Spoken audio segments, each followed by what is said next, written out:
Shalom, salam damai. Kita teruskan dengan Injil Matius bab 8 dengan judul perikop Angin Ribut Diredakan. Lalu Yesus naik ke dalam perahu dan murid-muridnya pun mengikutinya. Sekonyong-konyong mengamuklah angin ribut di danau itu, sehingga perahu itu ditimbus gelombang, tetapi Yesus tidur. Maka datanglah murid-muridnya membangunkan dia, katanya, "Tuhan, tolonglah, kita binasa." Ia berkata kepada mereka, "Mengapa kamu takut, kamu yang kurang percaya?" Lalu bangunlah Yesus menghardik angin dan danau itu, maka danau itu menjadi teduh sekali.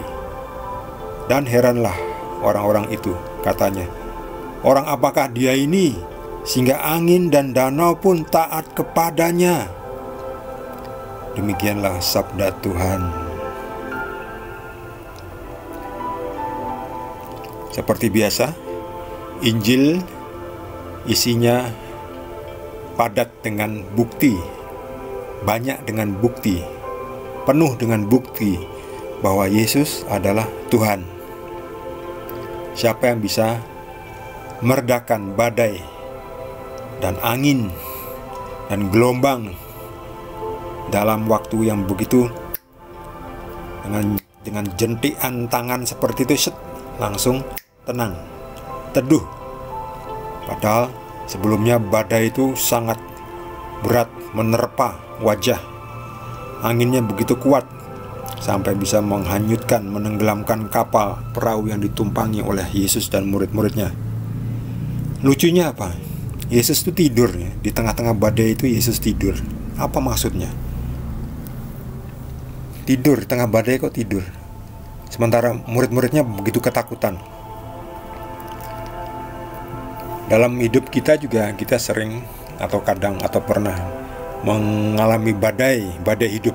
Badai hidup pastinya sangat menakutkan, sangat mengkhawatirkan, gelisah, menyusahkan, menderita dan sebagainya. Dan ketika hal itu terjadi, biasanya kita juga panik, sedih, takut, nggak tahu harus apa, nggak bisa mikir. Apalagi tidur, pasti nggak bisa tidur. Nah, Yesus bisa tidur. Kenapa? Karena Yesus tidak panik. Yesus tenang, tidak khawatir, tidak gelisah, tidak sedih. Karena Yesus adalah Tuhan, sumbernya ketenangan. Tetapi kita juga bisa seperti Yesus kalau kita ikut Yesus. Kalau kita ikut Yesus, Yesus akan memberikan rohnya supaya kita juga menjadi tenang, kita menjadi damai, kita menjadi berani, kita menjadi cerdas, kita menjadi baik hati, kita menjadi bersahabat. Kita bisa menyelesaikan badai hidup. Yesus di sini menegur, "Kenapa kamu takut, kamu yang kurang percaya?" Karena murid-muridnya takut. "Tolonglah ya Tuhan, kita binasa." Khawatir ya. Ya wajar. Dalam situasi seperti itu, manusia biasa pastinya akan seperti murid-murid Yesus, pasti sangat takut nih.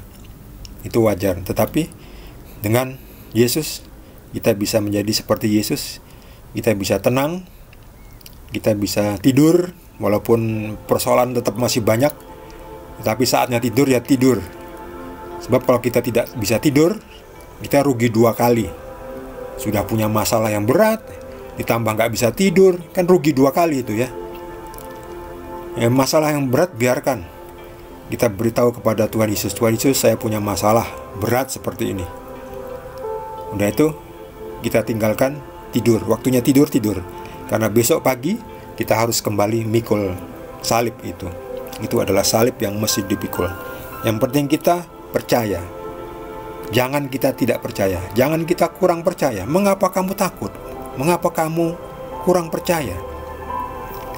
Yesus langsung menghardik angin dan danau itu, maka danau itu menjadi sangat teduh sekali. Orang-orang pada heran yang di kapal itu. "Siapa orang ini sehingga angin dan danau pun taat kepadanya. Yesus adalah Tuhan. Itu dia orangnya. Siapa dia? Dia adalah Tuhan yang berkuasa, yang menciptakan langit dan bumi. Makanya badai pun taat kepadanya. Bagi saudara yang mendapatkan tambahan penjelasan dari Tuhan Yesus, boleh juga berbagi dengan kita semua. Boleh juga berbagi pengalaman tentang badai kehidupan, di mana pertolongan Tuhan hadir untuk meredakan dan menolong kita. Bagi yang belum subscribe, jangan lupa di subscribe dan juga di like. Kita akan lanjutkan dengan perikop berikutnya dari Injil Matius. Terima kasih. Tuhan Yesus berkati kita semua.